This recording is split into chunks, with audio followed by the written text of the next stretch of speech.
नमस्कार दोस्तों, my channel DC education में आप सबका स्वागत है। इस वीडियो के माध्यम से इंडियन पॉलिटी, भारतीय अर्थव्यवस्था से संबंधित वन लाइनर प्रश्नों का अध्ययन करेंगे। ये आपके आने वाले प्रतियोगी परीक्षाओं NTPC, CBT two, railway group D, SSC आदि कॉम्पिटिटिव एग्जाम्स के लिए अति महत्वपूर्ण है। दोस्तों, जो मेरे चैनल पे नए हो तो चैनल को सब्सक्राइब करें, लाइक करें, दोस्तों को शेयर करें ताकि मैं जो भी वीडियो अपलोड करूं उसका नोटिफिकेशन आप लोगों तक पहुंच जाए। और दोस्तों को सब्सक्राइब करें, बेल आइकन प्रेस करें ताकि कोई भी वीडियो आप लोगों से मिस ना हो। आइए दोस्तों, क्वेश्चन नंबर फर्स्ट, भारत का संवैधानिक विकास। भारतीय विधान परिषद को बजट पर बहस करने की शक्ति प्राप्त हुई। ये प्राप्त हुई दोस्तों भारतीय परिषद अधिनियम 1892 के अंतर्गत। कलकत्ता में सर्वोच्च न्यायालय की स्थापना का प्रावधान किया गया था। ये किया गया था दोस्तों रेगुलेटिंग एक्ट 1773 ईस्वी में। अगला क्वेश्चन है, भारत में संघीय न्यायालय की स्थापना की गई थी। ये की गई थी दोस्तों भारत सरकार अधिनियम 1935 के द्वारा। भारत में संघीय न्यायालय की स्थापना की गई थी भारत सरकार अधिनियम 1935 के द्वारा। भारत का संघीय न्यायालय स्थापित किया गया था। ये स्थापित किया गया था दोस्तों 1937 में। अगला क्वेश्चन है, सही सुमेलित करना है। नियंत्रण परिषद की स्थापना ये हुई थी दोस्तों पिट्स का भारतीय अधिनियम 1784। सर्वोच्च न्यायालय की स्थापना नियामक अधिनियम 1773 के ईस्वी 1773 के द्वारा सर्वोच्च न्यायालय की स्थापना की गई थी। इंग्लिश मिशनरियों को भारत में कार्य करने की अनुमति चार्टर अधिनियम 1813। गवर्नर जनरल की परिषद में चार्टर अधिनियम 1833। कानूनी सदस्य की नियुक्ति 1919 के भारत शासन अधिनियम की प्रमुख विशेषताएं क्या थी? प्रांतों की कार्यकारिणी सरकार में द्वैत शासन की व्यवस्था, केंद्र द्वारा प्रांतों को विधायनी शक्ति का हस्तांतरण। अगला क्वेश्चन है, भारतीय विधान पालिका प्रथम बार द्विसदनी बनाई गई। ये बनाई गई थी दोस्तों 1919 के भारत सरकार अधिनियम द्वारा। राष्ट्रपति की अध्यादेश निर्गत करने की शक्ति प्रेरित है। ये प्रेरित है प्यारे दोस्तों भारत सरकार अधिनियम 1935। भारत सरकार अधिनियम 1935 भारतवासियों को अपने देश के प्रशासन में कुल हिस्सा लेना संभव बनाया। ये बनाया दोस्तों चार्टर्ड एक्ट 1833 के अधिनियम के द्वारा। भारत के संविधान में केंद्रों और राज्यों के बीच किया गया शक्तियों का विभाजन आधारित है। ये आधारित है प्यारे मित्रों भारत सरकार अधिनियम 1935 के द्वारा। अगला क्वेश्चन है, एक संघीय व्यवस्था और केंद्र में द्वैत शासन भारत में लागू किया गया। ये लागू किया गया दोस्तों 1935 के अधिनियम द्वारा। अखिल भारतीय महासंघ स्थापित करने का प्रावधान शामिल किया गया था। ये शामिल किया गया था दोस्तों भारत सरकार अधिनियम 1935 के द्वारा। 1935 के अधिनियम द्वारा स्थापित संघ में अवशेष शक्तियों दी गई थी ये गवर्नर जनरल को। भारत शासन अधिनियम 1935 भारत शासन अधिनियम 1935 में स्वीकार किया हुआ महत्वपूर्ण और स्थायी अवयव नहीं है। ये नहीं है दोस्तों देश के लिए लिखित संविधान। 1935 का गवर्नमेंट इंडिया एक्ट महत्वपूर्ण है क्योंकि ये भारतीय संविधान का प्रमुख स्रोत है। बर्मा भारत से अलग हुआ। ये भारत से अलग हुआ दोस्तों गवर्नमेंट ऑफ इंडिया एक्ट 1935 के फलस्वरूप। अगला क्वेश्चन है, वर्ष 1937 के चुनाव में कांग्रेस का मंत्रिमंडल बना था। ये बना था दोस्तों कुल 8 प्रांतों में। 8 प्रांतों में कांग्रेस की सरकार बनी थी। एक निर्वाचित संविधान सभा द्वारा भारत के संविधान का निर्माण करने का प्रस्ताव किया गया था। ये किया गया था दोस्तों क्रिप्स मिशन द्वारा। भारत में उपनिवेशी शासन के संदर्भ में 1883 ईस्वी में एल्बर्ट बिल का उद्देश्य था। ये था दोस्तों, जहाँ तक अदालतों की डांडिक अधिकारिता का संबंध था, भारतीय तथा यूरोपीय लोगों को बराबरी पर रोकना। कैबिनेट मिशन योजना के अंतर्गत संविधान निर्मात्री परिषद में प्रत्येक प्रांत को आवंटित सदस्य संख्या निर्धारित करने के लिए एक प्रतिनिधि जनसंख्या के अनुपात में था। ये था दोस्तों 10 लाख व्यक्ति। 10 लाख व्यक्ति कैबिनेट मिशन के सदस्य थे। ये थे दोस्तों पैंथिक लॉरेंस, स्टेफर्ड क्रिप्स और एवी अलेक्जेंडर। भारतीय संविधान सभा का गठन किया गया था। ये किया गया था दोस्तों कैबिनेट मिशन योजना 1946 के अंतर्गत।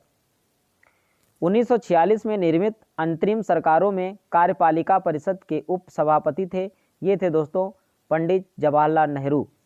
कथन ए और कारण आर। कथन ए है, वेवेल योजना के अनुसार कार्यकारी परिषद में हिंदू और मुस्लिम सदस्यों की संख्या समान थी। कारण आर, वेवेल का विचार था कि ऐसे व्यवस्था से भारत का बंटवारा बच जाता। कथन सही है पर कारण गलत है। अगला क्वेश्चन है, भारत के लिए संविधान की रचना हेतु संविधान सभा का विचार सर्वप्रथम प्रस्तुत किया था। ये किया था दोस्तों स्वराज पार्टी द्वारा 1934 में। संविधान सभा के बारे में सही कथन है, इसने बड़ी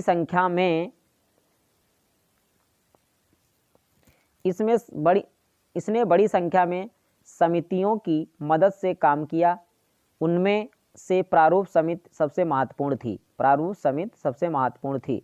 अल्पसंख्यक समुदाय जैसे ईसाई, एग्लो इंडियन और पारसियों को सभी में पर्याप्त प्रतिनिधित्व दिया गया। इसकी चुनाव प्रक्रिया 1935 के अधिनियम के 6वीं अनुसूची पर आधारित थी। कर, संपत्ति और शैक्षणिक योग्यता के कारण मताधिकार सीमित था। अगला क्वेश्चन है, बहुदलीय निकाय थी।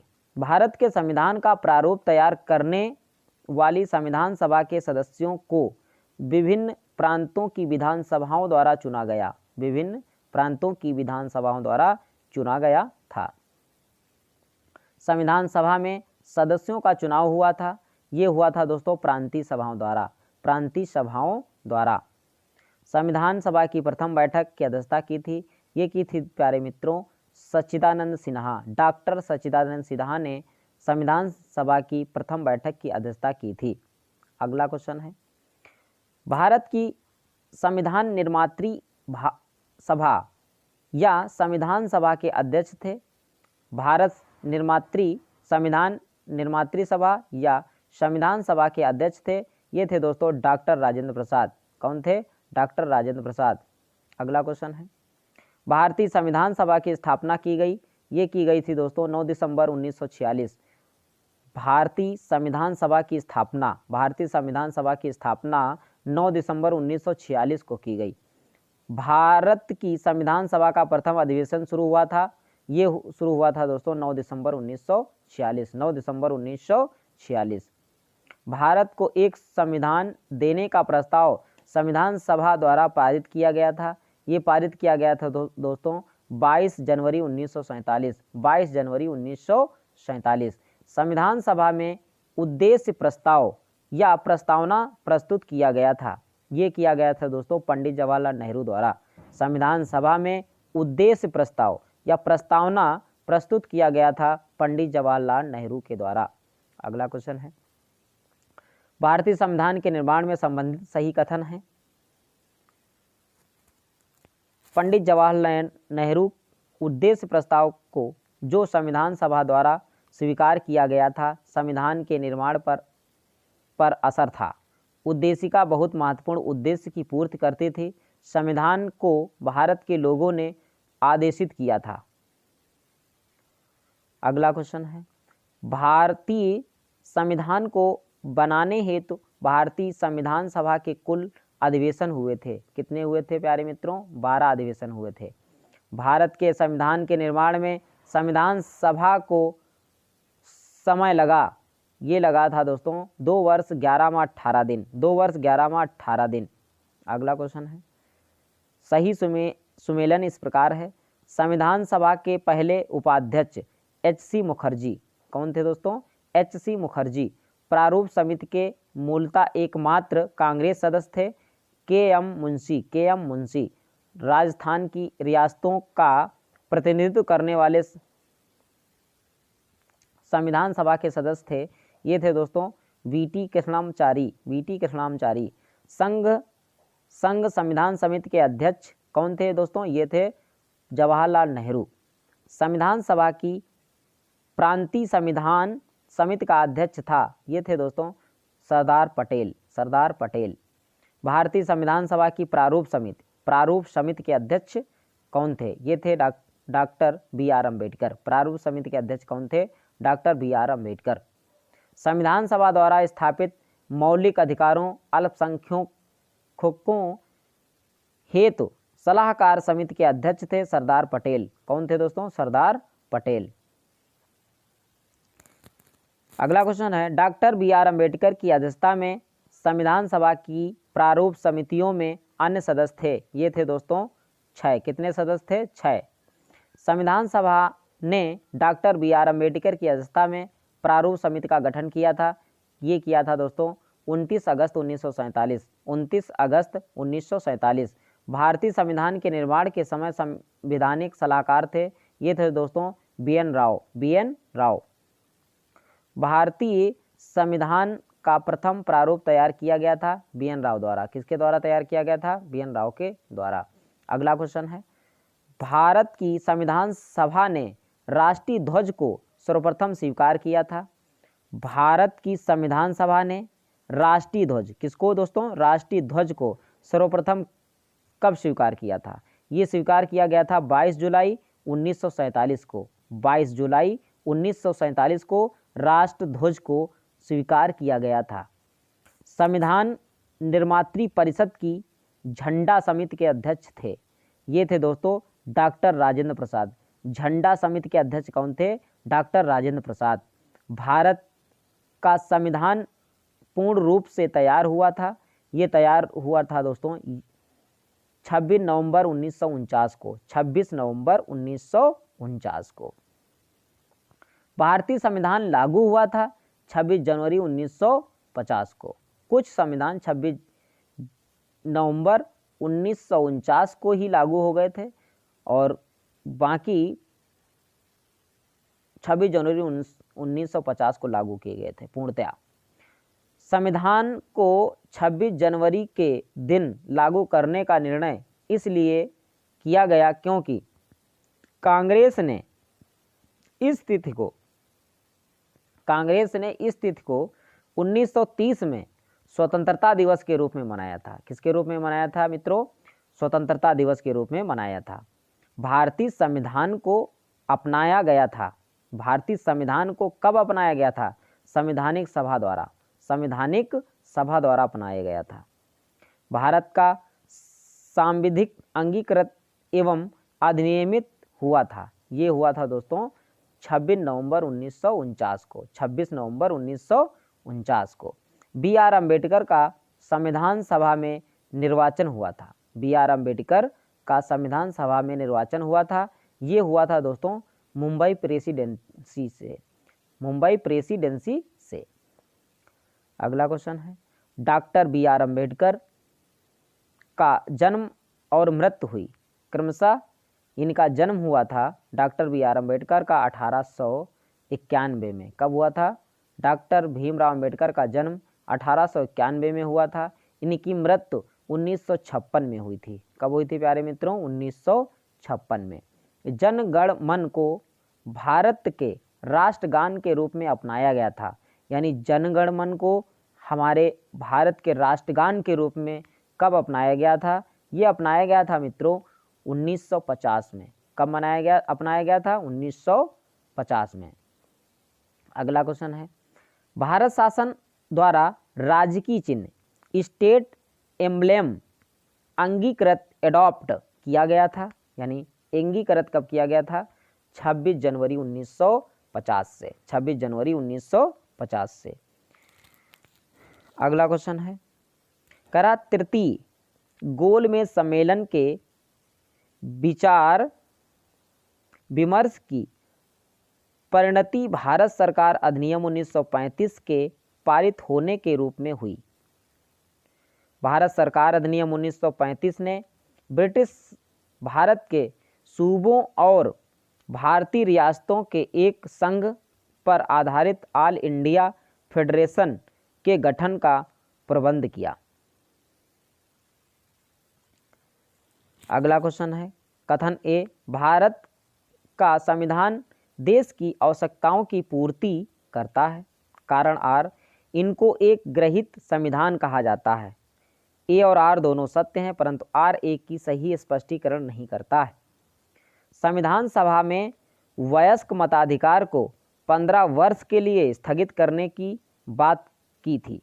ये की थी दोस्तों मौलाना आज़ाद ने। भारत की स्वतंत्रता के बाद भारतीय राष्ट्रीय कांग्रेस को एक राजनैतिक दल के रूप में भंग कर दिया जाना चाहिए सुझाव दिया था। ये दिया था दोस्तों महात्मा गांधी ने। किसने दिया था? महात्मा गांधी ने। अगला क्वेश्चन है, अपनी राष्ट्रवादी प्रतिक्रिया में भारतीय संविधान के निर्माताओं ने अल्पसंख्यकों के हितों तथा भावनाओं के महत्व को कम करके आंका है। ये कथन है आइवर जेनिक्स का। अगला क्वेश्चन है, संविधान सभा कांग्रेस थी और कांग्रेस भारत था। कहा था? ये ऑस्टिन ने कहा था। किसने कहा था दोस्तों? ऑस्टिन ने। अगला क्वेश्चन है, भारतीय संविधान सभा में कुल महिलाएं सदस्य थीं। हमारे भारतीय संविधान सभा में कुल महिलाओं की संख्या थी दोस्तों 15। कितनी थी? 15 महिलाएं थीं। अब बात करते हैं संविधान पर विदेशी प्रभाव। हमारे संविधान पर विदेशी प्रभाव से संबंधित प्रश्न पर चर्चा करते हैं। भारत के संविधान में उद्देशिका का विचार लिया गया। ये लिया गया था दोस्तों यूएसए संयुक्त राष्ट्र अमेरिका के संविधान से, यूएसए के संविधान से। भारतीय राजनीतिक व्यवस्था में सर्वोच्च है। ये है दोस्तों संविधान। भारत में न्यायिक पुनरीक्षण जुडिशियल रिव्यू की संकल्पना किसने दी थी? की गई थी? ये ली गई है दोस्तों संयुक्त राज्य अमेरिका से। कहाँ से ली गई है दोस्तों? संयुक्त राज्य अमेरिका से, यूएसए। भारत में न्यायिक पुनरीक्षण यानी जुडिशियल रिव्यू की संकल्पना ली गई है। ये संयुक्त राज्य अमेरिका से ली गई। भारत की संघात्मक व्यवस्था संबंधित है कनाडा से। कहाँ से लिया गया है? संघात्मक व्यवस्था कहाँ से ली गई है प्यारे मित्रों? कनाडा से। भारतीय संसदीय प्रणाली ब्रिटिश संसदीय प्रणाली से इस बात में भिन्न है कि भारत में न्यायिक पुनर्विलोकन जुडिशियल रिव्यू की प्रणाली है। कैसी है दोस्तों? जुडिशियल रिव्यू की प्रणाली है। न्यायिक पुनर्विलोकन की व्यवस्था भारत और यूएसए में है। भारतीय परिसंघ और अमेरिकी परिसंघ में समान रूप में जो लक्ष्य पाया जाता है वह है संविधान के निर्वाचन के लिए परिसंघीय उच्चतम न्यायालय। भारत के संविधान में सम्मिलित समवर्ती सूची देन है। ये है देन है प्यारे मित्रों ऑस्ट्रेलिया की। यानी भारत के संविधान में समवर्ती सूची कहाँ से ली गई है? ये ऑस्ट्रेलिया से ली गई। कहाँ से ली गई प्यारे मित्रों? ऑस्ट्रेलिया से। भारतीय संविधान में राज्य के नीति निर्देशक तत्वों की संकल्पना आधारित है आयरलैंड से और भाग नंबर 4 में दिया गया है। भाग नंबर 4। अगला क्वेश्चन है, भारत राज्यसभा के गठन में प्रतिभा, अनुभव एवं सेवा को प्रतिनिधित्व देने में भारतीय संविधान निर्माता प्रभावित हुए थे। ये प्रभावित हुए थे दोस्तों आयरिश गणराज्य से। किससे प्रभावित हुए थे? आयरिश गणराज्य से। संवैधानिक प्रावधान स्रोत, मूल अधिकार, संयुक्त राज्य अमेरिका। मूल अधिकार भाग नंबर 3 में दिए गए हैं। मूल अधिकार भाग नंबर 3 में दिए गए हैं दोस्तों, और ये कहाँ से लिए गए हैं? संयुक्त राज्य अमेरिका से। शासन की संसदीय प्रणाली ये कहाँ से ली गई है? ये ग्रेट ब्रिटेन यूके से ली गई। कहाँ से? ग्रेट ब्रिटेन यूके से ली गई है। आपात उपबंध ये लिए गए हैं दोस्तों जर्मनी का बीमार संविधान। आपात उपबंध कहाँ से लिए गए हैं? ये जर्मनी का बीमार संविधान। राजनीति के निर्देशक तत्व आयरलैंड से लिए गए हैं। अगला क्वेश्चन है विधि का शासन ये कहाँ से लिया गया है? इंग्लैंड से। विधि द्वारा स्थापित प्रक्रिया ये ली गई है जापान से। कहाँ से? विधि द्वारा स्थापित प्रक्रिया जापान से लिया गया है। राष्ट्रपति के विचारार्थ राज्यपाल द्वारा विधेयक सुरक्षित रखना ये कहाँ से लिया गया है? कनाडा से। कहाँ से लिया गया है? कनाडा से। विस्तृत उभयनिष्ठ सूची या समवर्ती सूची ये कहाँ से ली गई है? ऑस्ट्रेलिया से। समवर्ती सूची कहाँ से ली गई है? ऑस्ट्रेलिया से। मंत्रिमंडलीय सरकार ये कहाँ से? ये ब्रिटिश संविधान से। केंद्र राज्य संबंध ये लिया गया है कनाडा के संविधान से। केंद्र और राज्य के आपस में संबंध के बारे में लिया गया है कनाडा से। कहाँ से? कनाडा से।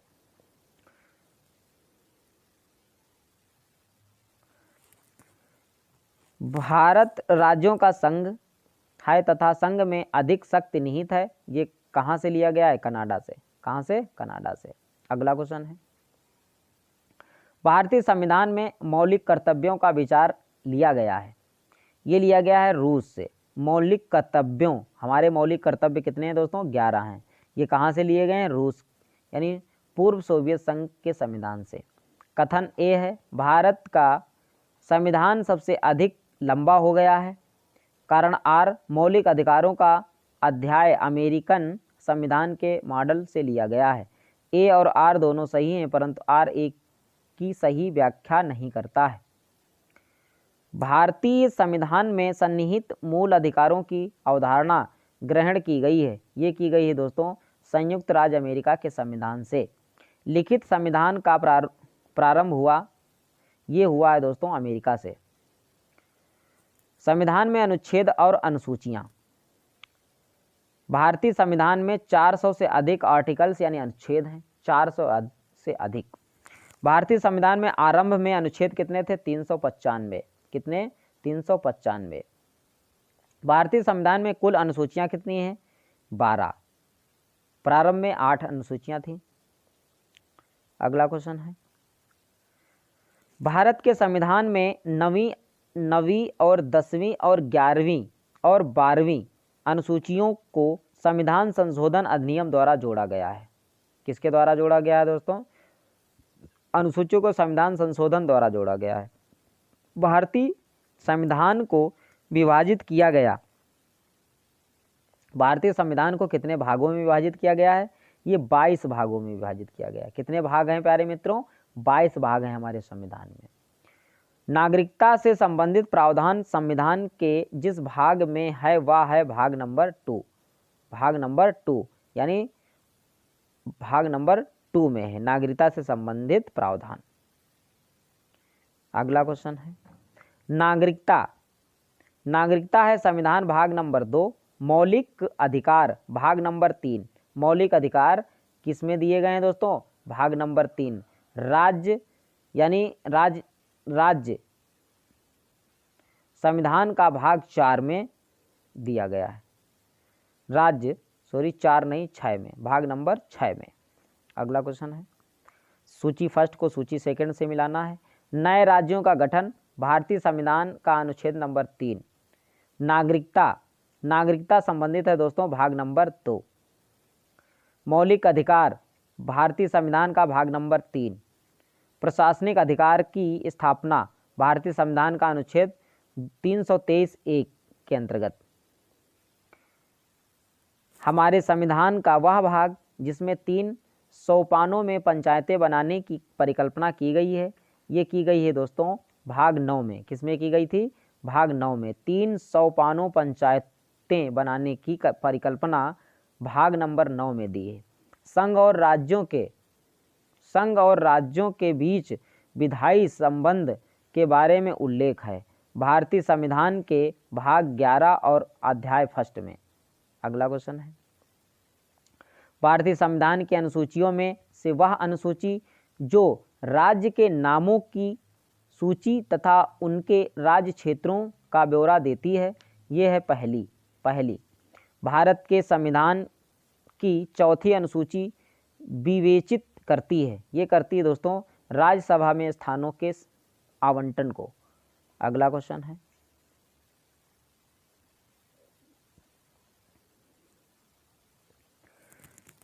यदि भारत संघ के एक नए राज्य का सृजन करना हो तो संविधान की अनुसूचियों में से जिस एक को अवश्य संशोधित किया जाना चाहिए वह है दोस्तों पहली अनुसूची। कौन सी दोस्तों? पहली अनुसूची।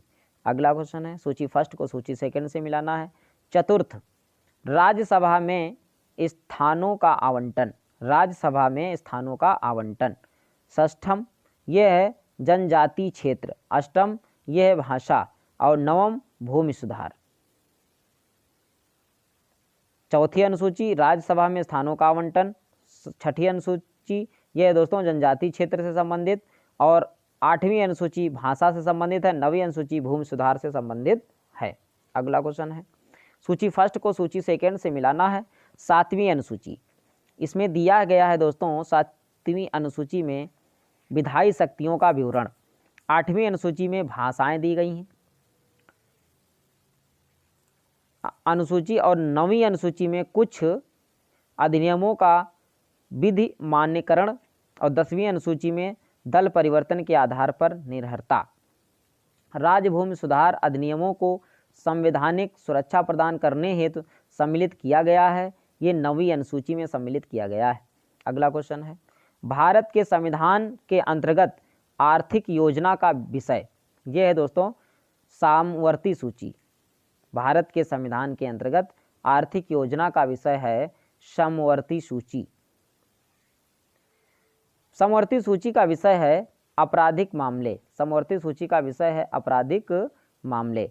भारत के संविधान की समवर्ती सूची में है जनसंख्या नियंत्रण एवं परिवार नियंत्रण। जनसंख्या नियंत्रण एवं परिवार नियंत्रण। अगला क्वेश्चन है, समवर्ती सूची में है शिक्षा। क्या है प्यारे मित्रों? शिक्षा। शिक्षा जो प्रारंभ में राज्य सूची का विषय था उसे समवर्ती सूची में स्थानांतरित किया गया। ये 42वें संविधान संशोधन द्वारा, 42वें संविधान संशोधन द्वारा। विषय और सूची, वन किस में दिया गया है? समवर्ती सूची में। डाक घर बचत बैंक ये संघीय सूची में है। और जन स्वास्थ्य ये राज्य सूची में है। जन स्वास्थ्य किस में है दोस्तों? राज्य सूची में। केंद्रीय सूची जनगणना, राज्य सूची पुलिस सार्वजनिक व्यवस्था, समवर्ती सूची जनसंख्या नियंत्रण एवं परिवार नियोजन। और अवशिष्ट विषय केंद्र के अधीन अंतरिक्ष अनुसंधान। भारतीय संविधान के वे प्रावधान जो शिक्षा पर प्रभाव डालते हैं, राज्य की नीति के निर्देशक तत्व, ग्रामीण और शहरी स्थानीय निकाय, पंचम अनुसूची, षष्ठम अनुसूची और सप्तम अनुसूची। अगला क्वेश्चन है, भारत के संविधान की एक अनुसूची जिसमें दल बदल विरोधी कानून विषयक प्रावधान है, ये 10वीं अनुसूची में। भारतीय संविधान की 7वीं अनुसूची के अंतर्गत संघ सूची में उल्लेख है, ये है दोस्तों बैंकिंग, बीमा और जनगणना का। बैंकिंग, बीमा और जनगणना का वह विषय जो भारतीय संविधान की संघ सूची में सम्मिलित है, ये है दोस्तों रक्षा, वैदेशिक मामले और रेलवे। भारतीय संविधान की 7वीं अनुसूची के अंतर्गत राज्य सूची में उल्लेख है, ये उल्लेख है दोस्तों रेलवे पुलिस का। रेलवे पुलिस का। पंचायती राज विषय सम्मिलित है राज्य सूची में। वह विषय जो भारतीय संविधान की 7वीं अनुसूची की सूची 3rd समवर्ती सूची में शामिल है, यह है दोस्तों दंड प्रक्रिया। विवाह विच्छेद और गोद लेना संविधान की समवर्ती सूची में सम्मिलित किए गए हैं। ये सूची थर्ड समवर्ती सूची में। अगला क्वेश्चन है, सरकारों द्वारा शुल्क एवं कर लगाने का अधिकार उल्लिखित है समवर्ती सूची में। सरकारों द्वारा शुल्क एवं कर लगाने का अधिकार उल्लिखित है समवर्ती सूची में। भूमि सुधार के विषयों के अंतर्गत किसके अंतर्गत आता है? राज्य सूची के अंतर्गत। अगला क्वेश्चन है, भारत में संविधान में विभिन्न राज्यों में अनुसूचित क्षेत्रों के प्रशासन और नियंत्रण के लिए विशेष उपबंध हैं। 5वीं अनुसूची में भारतीय संविधान की 6ठी अनुसूची जिन राज्यों के जनजातीय क्षेत्रों के प्रशासन से संबंधित हैं वो हैं मेघालय, त्रिपुरा और मिजोरम। मेघालय, त्रिपुरा और मिजोरम। भारत के संविधान में 5वीं अनुसूची और 6ठी अनुसूची के उपबंध दिए गए हैं। ये किए गए हैं दोस्तों अनुसूचित जनजातियों के हितों के संरक्षण के लिए। पंचायतों को संवैधानिक दर्जा प्रदान किया गया है। ये प्रदान किया गया है दोस्तों अनुच्छेद 243 के अंतर्गत। संविधान की 11वीं अनुसूची संबंधित है, ये पंचायती राज से संबंधित है। राष्ट्रपति के सिफारिश के बगैर कोई विधेयक जो कर लगाता है विधायिका में नहीं रखा जा सकता। ये प्रावधान भारत के संविधान के अंतर्गत आता है। ये अनुच्छेद नंबर 117 में, अनुच्छेद नंबर 117 में वित्त विधेयक के बारे में विशेष उपबंध किया गया है। ये अनुच्छेद 117 में। भारतीय संविधान में अखिल भारतीय सेवाओं का प्रावधान किया गया। ये अनुच्छेद 312 में किया गया। किसमें किया गया मित्रों? 312 में।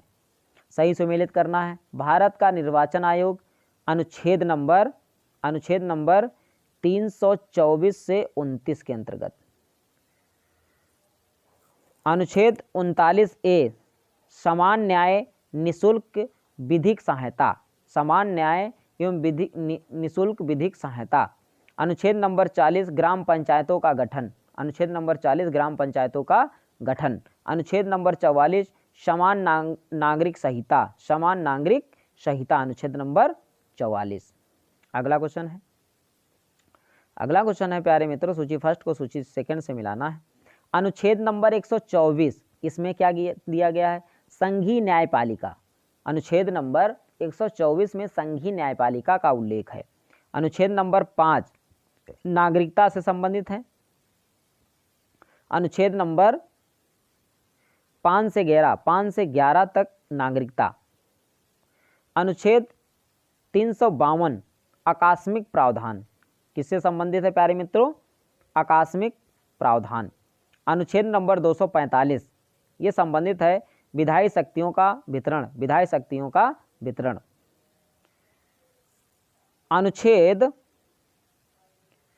अनुच्छेद 14 समानता का अधिकार।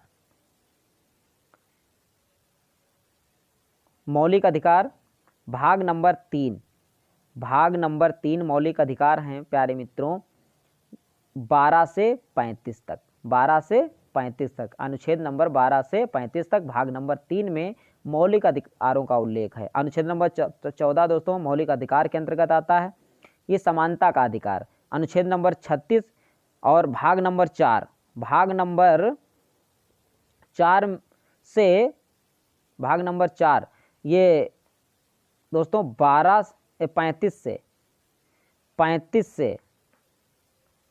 50 तक, 35 से 51 तक दोस्तों इसमें क्या है? इसमें है राज्य से संबंधित नीति निर्देशक तत्व, राज्य नीति निर्देशक तत्व। तो अनुच्छेद नंबर 36 तो ये भी संबंधित किससे होगा? राजनीति निर्देशक तत्व से। अनुच्छेद नंबर 74 ये मंत्रिपरिषद से संबंधित है। किससे संबंधित है दोस्तों? मंत्रिपरिषद। और अनुच्छेद नंबर 75 में प्रधानमंत्री की नियुक्ति से संबंधित है। अनुच्छेद नंबर 368 ये संशोधन प्रक्रिया, यानी अनुच्छेद नंबर 368 संशोधन प्रक्रिया है। किसी संविधान में संशोधन की प्रक्रिया है दोस्तों। अनुच्छेद नंबर 368 ये कहाँ से ली गई है? दक्षिण अफ्रीका के संविधान से ली गई। कहाँ से ली गई है? दक्षिण अफ्रीका के संविधान से लिया गया है। विधानता नए राज्यों को शामिल करना, अनुच्छेद नंबर 2। समानता का अधिकार अभी पढ़ चुके हैं, अनुच्छेद नंबर 14। गिरफ्तारी और निरोध से संरक्षण, अनुच्छेद नंबर 22। राष्ट्रपति का विधेयक को अनुमति देने का अधिकार है, अनुच्छेद नंबर 111। राष्ट्रपति का विधेयक को अनुमति देने का अधिकार है, अनुच्छेद नंबर 11 के तहत। अगला क्वेश्चन है, संविधान का अनुच्छेद 54 भारत के राष्ट्रपति का निर्वाचन, अनुच्छेद नंबर 75 प्रधानमंत्री और मंत्रिपरिषद की नियुक्ति, और अनुच्छेद 155 राज्य के राज्यपाल की नियुक्ति, अनुच्छेद नंबर 164 राज्य के मुख्यमंत्री और परिषद की नियुक्ति। अगला क्वेश्चन है, अनुच्छेद नंबर 323 ए के तहत क्या है दोस्तों, प्रशासनिक अधिकरण। प्रशासनिक अधिकरण अनुच्छेद नंबर 324 यानी निर्वाचन से संबंधित। अनुच्छेद नंबर 330 लोकसभा के लिए अनुसूचित जाति एवं अनुसूचित जनजाति सदस्यों का आरक्षण किसके अंतर्गत दिया गया है, अनुच्छेद नंबर 330 के अंतर्गत। अनुच्छेद 320 यानी लोक सेवा आयोग के कार्य। वित्त आयोग, वित्त आयोग किसमें दिया गया है दोस्तों, यह अनुच्छेद 280 में वित्त आयोग का उल्लेख किया गया है। वित्तीय आपात, वित्तीय आपात ये है दोस्तों अनुच्छेद नंबर 360। अनुच्छेद नंबर 360 हमारे भारत में अभी तक वित्त आपात नहीं लगा है। अगला क्वेश्चन है, सूची फर्स्ट को सूची सेकंड से मिलाना है, एक तरफ अनुच्छेद है। भारत का नियंत्रक एवं महालेखा परीक्षक का उल्लेख अनुच्छेद नंबर 148 के अंतर्गत है। किसके अंतर्गत है प्यारे मित्रों, अनुच्छेद नंबर 148। संघ लोक सेवा आयोग आपात स्थिति की घोषणा, संघ लोक सेवा आयोग दिया गया अनुच्छेद नंबर 315। आपात स्थिति की उद्घोषणा है अनुच्छेद 352 के तहत। अनुच्छेद 215 उच्च न्यायालय का अभिलेख न्यायालय होना, उच्च न्यायालय का अभिलेख न्यायालय होना। अनुच्छेद 222 किसी न्यायाधीश का एक उच्च न्यायालय से दूसरे उच्च न्यायालय में स्थानांतरण।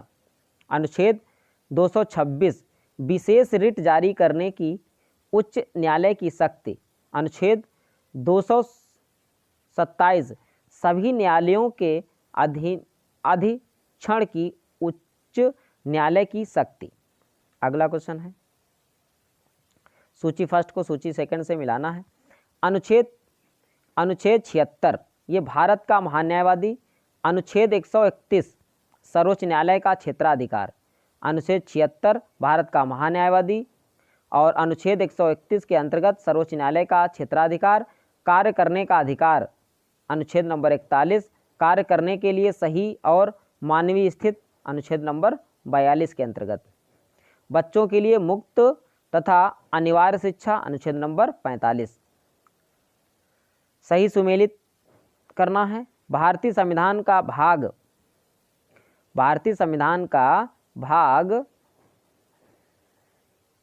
भाग 9 पंचायत से संबंधित है। भारतीय संविधान का भाग 8 संघ राज्य क्षेत्र से संबंधित है। भारतीय संविधान का भाग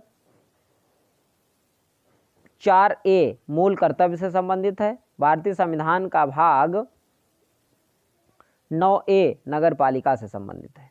अगला क्वेश्चन है, पंचायत भाग नंबर 9, नगर पालिका भाग नंबर 9 का और सरकारी समितियां भाग नंबर 9 खा।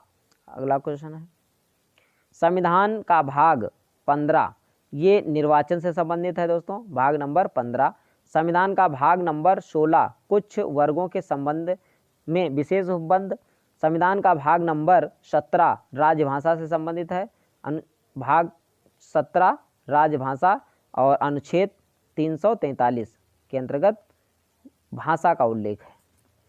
संविधान का भाग 18 आपात उपबंध से संबंधित है और ये अनुच्छेद नंबर 368 में कहाँ से लिया गया है दोस्तों, दक्षिण अफ्रीका से लिया गया है। कहाँ से, दक्षिण अफ्रीका से।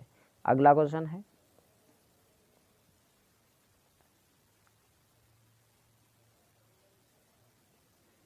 अब बात करते हैं दोस्तों उद्देशिका। किससे बात करते हैं, उद्देशिका।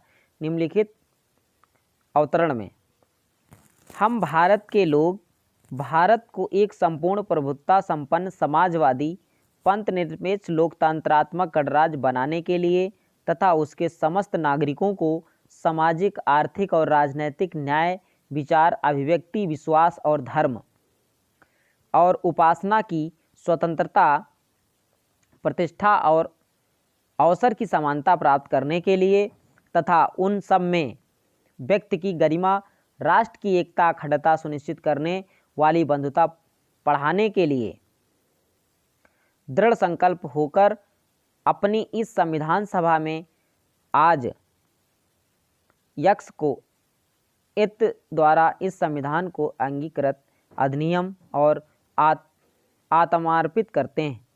ये कब किया गया था दोस्तों? 26 नवंबर 1949 को।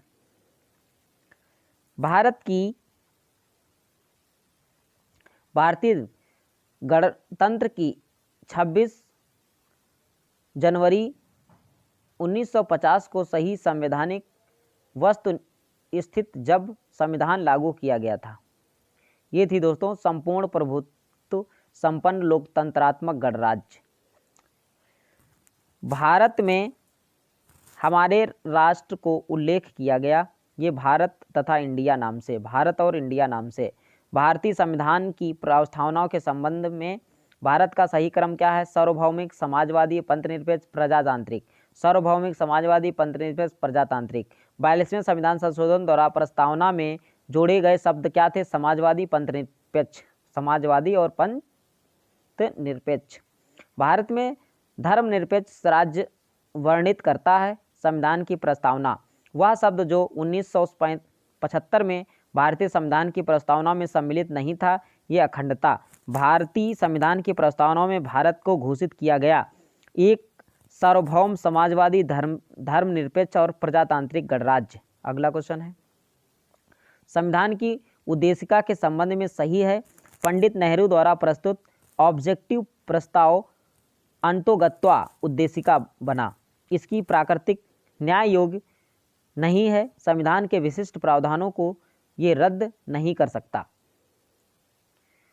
अगला क्वेश्चन है, भारतीय संविधान की उद्देशिका में संशोधन किया गया था। ये 42वें संविधान संशोधन 1976 के द्वारा। अगला क्वेश्चन है, वह शब्द जो 26 नवंबर 1949 को अंगीकृत भारतीय संविधान की प्रस्तावना में सम्मिलित नहीं थे। समाजवादी, पंथनिरपेक्ष और अखंडता, ये 3 शब्द सम्मिलित नहीं थे। भारत के संविधान के आमुख का लक्ष्य उसके सभी नागरिकों के लिए सुनिश्चित करना है। ये करना है प्यारे मित्रों, सामाजिक तथा आर्थिक न्याय, विचार तथा अभिव्यक्ति की स्वतंत्रता, अवसर की समानता, शक्ति की प्रतिष्ठा। भारत एक गणतंत्र है, इसका अर्थ है भारत में वंशानुगत शासन नहीं। भारत में वंशानुगत शासन नहीं है। भारत में लौकिक सार्वभौमिकता है, क्योंकि संविधान की प्रस्तावना का आरंभ होती है हम भारत के लोग शब्दों से। हम भारत के लोग शब्दों से। हम भारत के लोग यानी we the people of India शब्दों का प्रयोग भारतीय संविधान में किया गया। ये संविधान की प्रस्तावना में सभी व्यक्ति पूर्णता और समान रूप से मानव हैं, ये सिद्धांत जाना जाता है सार्वभौमिकता से। अगला क्वेश्चन है, भारत के संदर्भ में धर्मनिरपेक्ष शब्द का सही भाव व्यक्त करता है। ये भारत में राज्य का कोई धर्म नहीं है। भारत में राज्य का कोई धर्म नहीं है। भारत के संविधान की उद्देशिका में नहीं है लोक कल्याण। कौन नहीं है दोस्तों? लोक कल्याण। भारतीय संविधान की प्रस्तावना में वर्णन नहीं है आर्थिक स्वतंत्रता का। भारतीय संविधान की प्रस्तावना में उल्लेखित नहीं है, ये नहीं है दोस्तों, धार्मिक न्याय। संविधान की प्रस्तावना के बारे में कथन सही है। समाजवादी, धर्मनिरपेक्ष शब्द 1950 में लागू संविधान के अंग नहीं थे। संविधान का वह भाग जो उनकी आत्मा कहलाता है, ये उद्देशिका। क्या है दोस्तों? उद्देशिका। भारतीय संविधान की प्रस्तावना को हमारे संप्रभु प्रजातांत्रिक गणराज्य की जन्म कुंडली कहा। ये कहा है दोस्तों के.एम. मुंशी ने। संविधान को एक पवित्र दस्तावेज कहा है बी.आर. अम्बेडकर ने। किसने कहा है दोस्तों? बी.आर. अम्बेडकर ने। उच्चतम न्यायालय ने धारणा प्रस्तुत की कि उद्देशिका संविधान का भाग है। ये है दोस्तों बोम्बई बनाम यूनियन ऑफ इंडिया वाद में। सर्वोच्च न्यायालय ने प्रस्तावना को भारतीय संविधान की मौलिक संरचना का भाग स्वीकार किया। केशवानंद भारती विवाद में, केशवानंद भारती विवाद में भारत के संविधान के उद्देश्यों में से एक के रूप में आर्थिक न्याय का उपबंध किया गया। उद्देशिका और राज्य की नीति के निर्देशक तत्व। अगला क्वेश्चन है, भारतीय संविधान की प्रस्तावना में जिन आदर्शों एवं उद्देश्यों की रूपरेखा दी गई है उसकी व्याख्या की गई है। ये मूल अधिकारों, राज्य के नीति निर्देशक सिद्धांतों एवं मौलिक कर्तव्यों के अध्याय में। अगला क्वेश्चन है, भारतीय संविधान के उद्देश्यों को प्रतिबंधित करता है। भारत संविधान की प्रस्तावना, संविधान की प्रस्तावना भारत के संविधान की उद्देशिका में व्यवस्था की गई है। ये तीन प्रकार के न्याय की शासन प्रणाली। राज्य का सबसे महत्वपूर्ण तत्व क्या है? संप्रभुता। भारतीय संविधान में जिस प्रकार की शासन प्रणाली की व्यवस्था की गई है वो है संसदात्मक। कौन सी प्रणाली? संसदात्मक प्रणाली। भारतीय संविधान की विशेषता है ये है दोस्तों, संसदात्मक सरकार, संघात्मक सरकार और स्वतंत्र नगरपालिका। भारत में संसदीय प्रणाली की सरकार है क्योंकि मंत्रिपरिषद लोकसभा के प्रति उत्तरदायी है। भारत के संदर्भ में संसदीय शासन प्रणाली में निम्न सिद्धांत स्थगत रूप में निहित हैं। ये निहित हैं, मंत्रिमंडल के सदस्य संसद के सदस्य होते हैं। जब तक मंत्रियों को संसद का विश्वास प्राप्त रहता है तब तक ही वे अपने पद पर बने रहते हैं। संघात्मक शासन व्यवस्था में विधायिका का कार्यपालिका पर नियंत्रण होता है। विधायिका का कार्यपालिका पर नियंत्रण होता है। राष्ट्रपति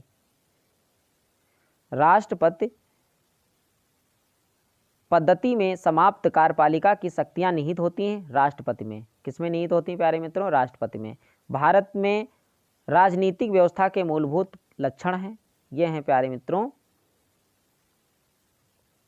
ये एक लोकतांत्रिक गणतंत्र है। इसमें संघात्मक रूप की सरकार है। सर्वोच्च सत्ता भारत की जनता में निहित है। भारत एक लोकतांत्रिक राज्य व्यवस्था है। भारत एक संप्रभुता संपन्न राज्य है। भारत में लोकतांत्रिक समाज है। भारत एक कल्याणकारी राज्य है। अगला क्वेश्चन है, भारतीय राजतंत्र की विशेषता है एक संविधान संगत सरकार, लोकतांत्रिक सरकार और विधि का शासन। कल्याणकारी राज्य, वेलफेयर स्टेट का उद्देश्य है अधिकतम संख्या का अधिकतम कल्याण सुनिश्चित करना। भारतीय संविधान का दर्शन है ये दोस्तों, कल्याणकारी राज्य, समाजवादी राज्य और राजनीतिक समानता। भारत में राजनीतिक सत्ता का प्रमुख स्रोत है जनता। आध्यात्मक शासन प्रणाली का आधारभूत तत्व है ये है दोस्तों, एकल कार्यपालिका। एकल कार्यपालिका। अगला क्वेश्चन है, भारत में प्रजातंत्र इस तथ्य पर आधारित है कि जनता को सरकार को चुनने तथा बदलने का अधिकार प्राप्त है। भारत का संविधान परिसंघीय विधि निर्धारित होता है केंद्र और राज्यों के बीच शक्तियों का विवरण से। भारतीय संविधान है अंशतः कठोर और अंशतः लचीला। अंशतः कठोर और अंशतः लचीला। भारत की संसदीय शासन प्रणाली एवं ब्रिटेन की संसदीय शासन प्रणाली में अंतर है।